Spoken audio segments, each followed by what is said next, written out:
ফুটপাতের জিনিস যে খারাপ হয় এটা কিন্তু একেবারে ভুল ধারণা। আসসালামু আলাইকুম, ব্যাক টু মাই চ্যানেল। আজকে একটি নতুন মিনি ব্লগে ওয়েলকাম করছি সবাইকে।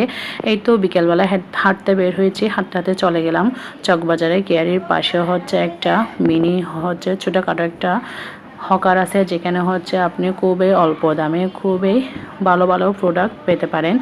এত বেশি খারাপ না, মোটামুটি কোয়ালিটিফুল জিনিস পাওয়া যায় এই হকারটিতে। আসলে হকারের জিনিস যে সবসময় খারাপ হবে তা না, অনেক সময় কিন্তু অনেক ভালো ভালো জিনিসও বিক্রি করে।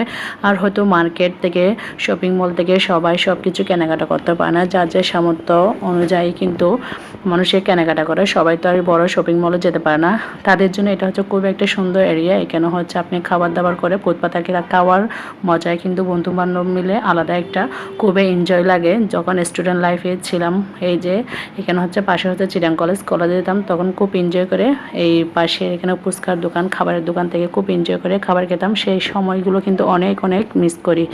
এই তো এখানে কাপড় চোপড় ছিল, স্যান্ডেলের দোকান ছিল, হকারের দোকান হলো কিন্তু ওখানে অনেক বেশি সেল হয়। ব্যাগগুলো কিন্তু সিম্পল একটু রিজনেবল প্রাইস খুবই কম বলতে গেলে, তারপরে কিন্তু অনেকটা সুন্দর, মোটামুটি ইউজ করার মতোই আছে। আর গরমের কাপড়, গেঞ্জির কাপড় কিন্তু খুবই ভালো পাওয়া যায়।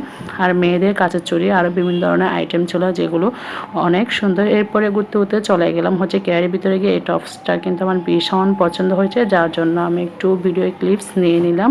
এই তো আজকে বিকেলবেলা হাঁটাহাঁটির এই সময়টা আপনাদের মাঝে শেয়ার করলাম। কেমন লেগেছে অবশ্যই জানাবেন। আল্লাহ হাফেজ।